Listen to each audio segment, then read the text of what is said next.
Class 11th economics and economy वस्तुनिष्ठ person chapter 1 person 1 वैकल्पिक person सही उत्तर का चयन कीजिए। Multiple choice question, choose the correct answer. Question number first, निम्न में से कौन सा चुनाव की व्यवस्था से संबंधित नहीं है? निम्न में कौन सा चुनाव की समस्या से संबंधित नहीं है?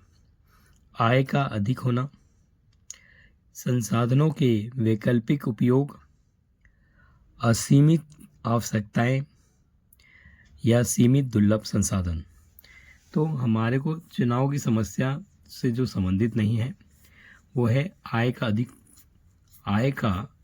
अधिक होना। ये चुनाव की समस्या से संबंधित नहीं है, ठीक है, क्योंकि आय चाहे कितनी भी हो ये चुनाव की समस्या से संबंधित नहीं हो सकता।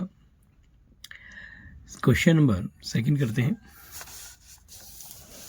तो इसका ऑप्शन भी हम लिख लेते हैं साथ में। हमारा ऑप्शन ए रहेगा फर्स्ट का। फिर संसाधनों की मुख्य विशेषता,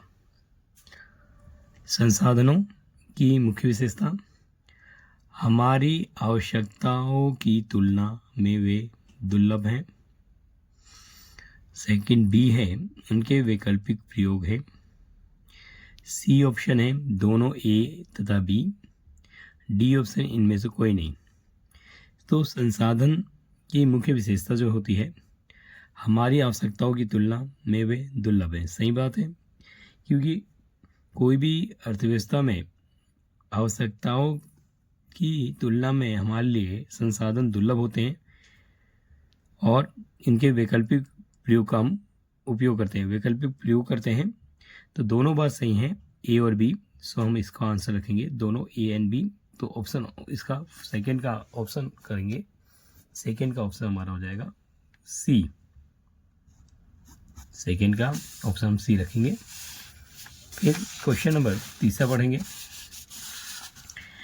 निम्नलिखित में से कौन सी परिस्थिति में दुर्लभता उत्पन्न होती है? यहाँ पर दुर्लभता उत्पन्न होने के कारण बताने हैं। ए ऑप्शन में संसाधनों की पूर्ति अगर ज़्यादा हो संसाधनों के लिए मांग से। बी ऑप्शन है संसाधनों की पूर्ति संसाधनों के लिए मांग यहाँ पर। और तीसरा है संसाधन की पूर्ति बराबर संसाधनों के लिए मांग। डी ऑप्शन है इनमें से कोई नहीं। तो कोई भी परिस्थिति में दुर्लभता तभी उत्पन्न होती है जब संसाधन की जो पूर्ति है जो हम कर रहे हैं उसे संसाधनों की मांग अधिक हो जाए तब। तो इसका ऑप्शन जो है थर्ड का ऑप्शन बी ऑप्शन ठीक है। थर्ड का बी ऑप्शन ठीक है। थर्ड का बी ऑप्शन। क्वेश्चन नंबर 4 देखेंगे। आर्थिक समस्या के उत्पन्न होने का कारण है कि आर्थिक समस्या के उत्पन्न होने का कारण है संसाधन दुर्लभ है, मानवीय आवश्यकताएं सीमित है, संसाधनों के वैकल्पिक प्रयोग होते हैं। तो उपरोक्त सभी आर्थिक समस्या जो है हमारी उत्पन्न होने का निम्न कारण होते हैं। संसाधन एक हमारे लिए दुर्लभ होते हैं, मानवीय आवश्यकताएं भी हमारी असीमित होती हैं और संसाधनों के हम वैकल्पिक प्रयोग ढूंढते हैं और वैकल्पिक प्रयोग होते भी हैं। तो इसीलिए इसका ऑप्शन 4 का डी ऑप्शन राइट है। फोर्थ का डी ऑप्शन। सो हम लिख लेंगे यहाँ फोर्थ क्वेश्चन का हमारा डी ऑप्शन राइट है। अब हम क्वेश्चन नंबर 5 देखते हैं। क्वेश्चन नंबर 5, मानवीय आवश्यकताओं को संतुष्ट करने के लिए संसाधन, मानवीय आवश्यकताएं को जो संतुष्ट करने वाले साधन हैं वो सीमित होते हैं, असीमित होते हैं, शून्य कीमत पर उपलब्ध होते हैं, इनमें से कोई नहीं। तो मानवीय आवश्यकताओं को संतुष्ट करने के लिए जो साधन हैं वो सीमित होते हैं हमारे। तो इसके लिए, क्योंकि हमारे पास जो साधन है वो हमारे पास सीमित है और हमारी आवश्यकताएं तो अनेक हैं, आवश्यकताएं बहुत अधिक होती हैं, इसलिए मानवीय आवश्यकताओं को संतुष्ट करने के लिए संसाधन जो हैं वो सीमित होते हैं। इसलिए इसका 5 का ए ऑप्शन होगा, 5 का ए ऑप्शन, 5 का हमारा ए ऑप्शन रहेगा। 6 क्वेश्चन देखेंगे। क्वेश्चन नंबर 6 देख रहे हैं, संसाधनों की दुर्लभता पाई जाती है। संसाधनों की दुर्लभता पाई जाती है किस स्तर पर? विस्तृत स्तर पर, समष्टि स्तर पर, विस्तृत के साथ साथ समष्टि स्तर पर, इनमें से कोई नहीं। तो संसाधनों की दुर्लभता पाई जाती है, दोनों स्तरों पर पाई जाती है, विस्तृत के साथ साथ समष्टि स्तर पर भी संसाधनों की दुर्लभता को देखा जाता है। इसलिए इसका ऑप्शन जो रहेगा 6 का सी, 6 का सी ऑप्शन, 6 का सी ऑप्शन। क्वेश्चन नंबर 7 देखते हैं। क्वेश्चन नंबर 7, वास्तविक अर्थशास्त्र में वे कथन शामिल होते हैं जिसकी सत्यता की जांच की जा सकती है। यहाँ पर वास्तविक अर्थशास्त्र है और की कथन किस में शामिल करना है। वास्तविक अर्थशास्त्र में कथन की जांच की जा सकती है, ठीक है, और सत्यता की जांच की जा सकती है। सत्यता की जांच लिखा है बी में नहीं की जा सकती है, सत्यता की जांच की भी जा सकती है और नहीं भी, और जो हमारा डी ऑप्शन है इनमें से कोई नहीं। तो हमें पता है कि वास्तविक अर्थशास्त्र में वे कथन शामिल होते हैं जिसकी सत्यता की जांच की जा सकती है। इसलिए ऑप्शन 7 का ए रहेगा, 7 का ए ऑप्शन इज राइट, 7 का ए ऑप्शन। 8 क्वेश्चन देखते हैं। क्वेश्चन नंबर 8, वे कथन जो कोई सुझाव नहीं देता, वे कथन जो कोई सुझाव नहीं देता उसे कहा जाता है। अगर वो सुझाव नहीं देता है तो वास्तविक कथन, आदर्शात्मक कथन, या दोनों ए एंड बी, इनमें से कोई नहीं। और क्वेश्चन हमारा 8 है, वे कथन जो कि सुझाव नहीं दे सकता, सुझाव नहीं देता, तो उस कथन को हम क्या कहा जाएगा? उसको हम कहेंगे वास्तविक कथन, ठीक है। जो सुझाव नहीं देता, सत्यता की जांच कराता है, वो वास्तविक कथन है। तो हम इसका ऑप्शन रखेंगे 8 का ए, 8 का ए ऑप्शन इज राइट हो रहा है। तो हमने लिखा 8 का ए ऑप्शन, वास्तविकता कथन। अब क्वेश्चन नंबर 9 देखते हैं।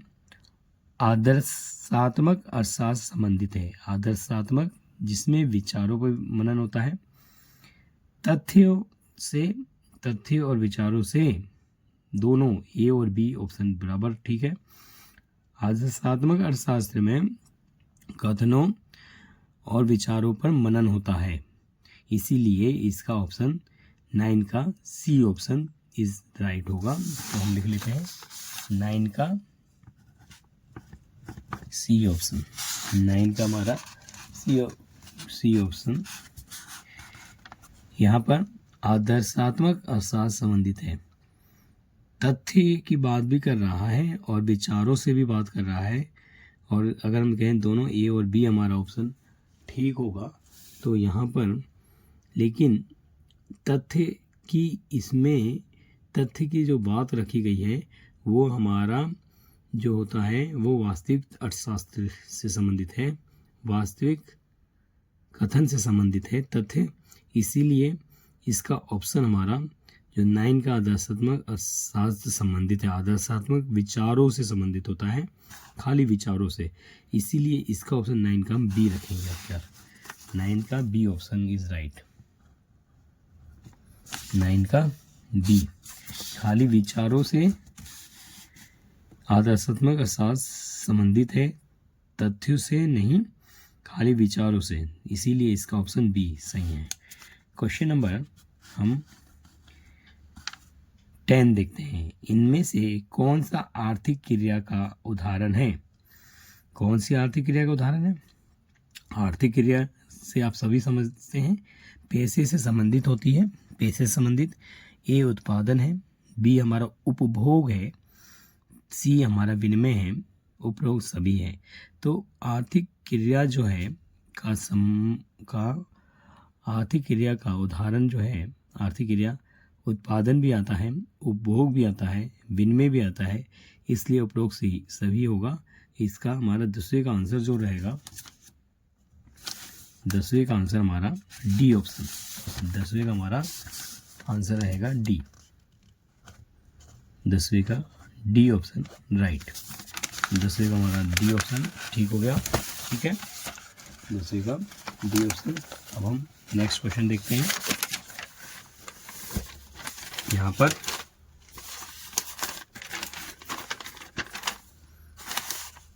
केंद्रीय नियोजित अर्थव्यवस्था, केंद्रीय नियोजित अर्थव्यवस्था में आर्थिक क्रियाओं पर किसका नियंत्रण होता है? केंद्र से नियोजित अर्थव्यवस्था में आर्थिक क्रियाओं पर जो है किसका नियंत्रण होता है? केंद्र हमारी केंद्र सरकार से है, तो उद्योगपतियों का, निजी फर्म का, इस सरकार का या उपभोक्ता का। तो अगर केंद्रीय नियोजित अर्थव्यवस्था में आता है तो ये में आर्थिक क्रियाओं का नियंत्रण सरकार का होता है, तो 11 का हमारा सी हो जाएगा, 11 का सी ऑप्शन। फिर सरकार 12 क्वेश्चन देखते हैं। सरकार निर्णय निर्माण प्रक्रिया में हस्तक्षेप नहीं करती, सरकार निर्णय निर्माण प्रक्रिया में हस्तक्षेप नहीं करती। बाजार अर्थव्यवस्था में, केंद्र नियोजित अर्थव्यवस्था में, मिश्रित अर्थव्यवस्था में जो है हमारा सरकार निर्णय और निर्माण प्रक्रिया में जिस पे हस्तक्षेप नहीं करती है वो जो है, देखिए मिश्रित अर्थव्यवस्था में हो सकता है, केंद्रीय में हो सकता है, लेकिन बाजारी अर्थव्यवस्था में बाजार अर्थव्यवस्था में सरकार का निर्णय और निर्माण प्रक्रिया में हस्तक्षेप नहीं रहता है, इसलिए ऑप्शन 12वीं का हम ए रखेंगे, 12वीं का ई।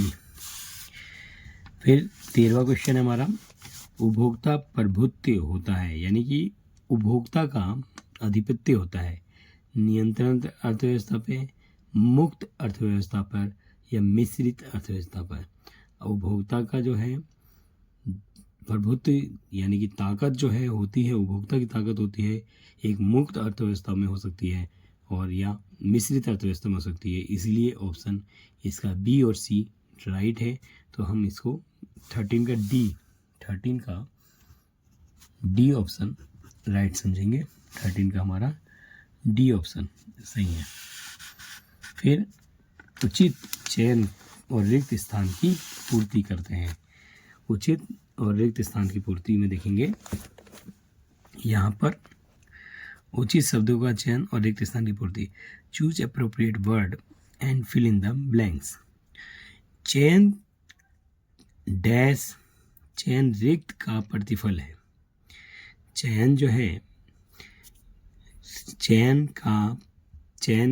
डैश का प्रतिफल है, तो चयन जो है हमारी दुर्लभता का प्रतिफल है। चयन में हमारे पास जो समस्या आती है वो दुर्लभता की आती है। दुर्लभता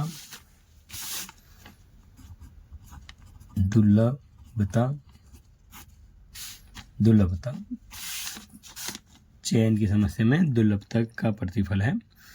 क्वेश्चन सेकंड देखेंगे, समस्त अर्थव्यवस्था का अगर अध्ययन करें, समस्त का मतलब पूरी अर्थव्यवस्था का अगर अध्ययन किया जाता है तो वो बड़े पैमाने पे होता है। तो अगर बड़े पैमाने पे है तो हम इसे समष्टि अर्थशास्त्र कहलाएगा। किसमें कहलाएगा? सेकंड का समष्टि। सेकंड हमारा हो जाएगा समष्टि। समष्टि सेकंड में हमारा समष्टि, ठीक है ना। आंसर हम लिख लेते हैं। सेकंड का हमारा समष्टि अर्थशास्त्र से है। व्यष्टि अर्थशास्त्र डैश इकाइयों की आर्थिक क्रियाओं का अध्ययन करता है। व्यष्टि, अगर व्यष्टि अर्थशास्त्र की बात की जाती है तो जैसे कि मैंने आपको एक उदाहरण बताया था, व्यष्टि अर्थशास्त्र एक व्यक्तिगत होता है, एक फर्म से होता है, एक उद्योग से हो सकता है। तो व्यष्टि अर्थशास्त्र जो है व्यक्तिगत इकाइयों की आर्थिक क्रियाओं का अध्ययन करता है, इसीलिए हम इसको लिखेंगे व्यक्तिगत। थर्ड का हम लिखेंगे व्यक्तिगत। थर्ड का व्यक्तिगत, थर्ड में व्यक्तिगत, ठीक है। थर्ड में हमारा हो जाएगा व्यक्तिगत। अच्छा, अब हम क्वेश्चन देते हैं 4 में डैश अर्थशास्त्र उन आर्थिक मुद्दों के अध्ययन से संबंधित है जिनको सत्यता की जांच की जा सकती है। अगर सत्यता की जांच की जा सकती है तो वो हमारा वास्तविक में होता है। डैश अर्थशास्त्र उन आर्थिक मुद्दों के अध्ययन से संबंधित है जिसकी सत्यता की जांच की जा सकती है। तो वास्तविक अर्थशास्त्र में ऐसे आर्थिक मुद्दों के अध्ययन से संबंधित होगा, इसलिए इसका आंसर जो हो जाएगा हमारा 4 का आंसर होगा वास्तविक। 4 का आंसर है वास्तविक।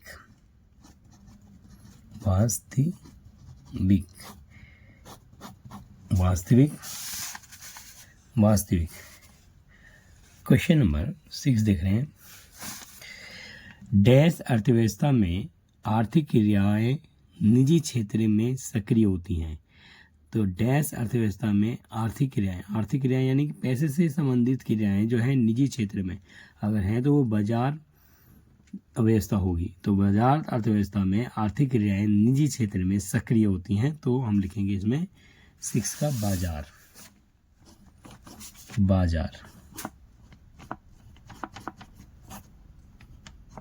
6 का आंसर हो गया बाजार अर्थव्यवस्था में आर्थिक क्रियाएं निजी क्षेत्र में सक्रिय होती हैं।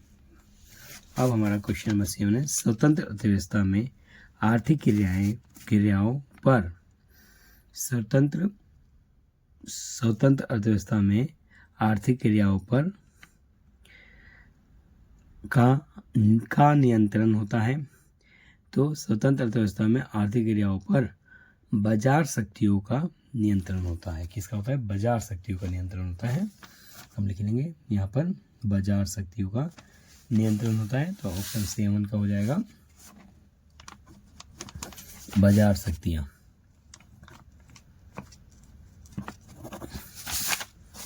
सेवन में आंसर हमारा हो जाएगा बाजार शक्तियाँ। बाजार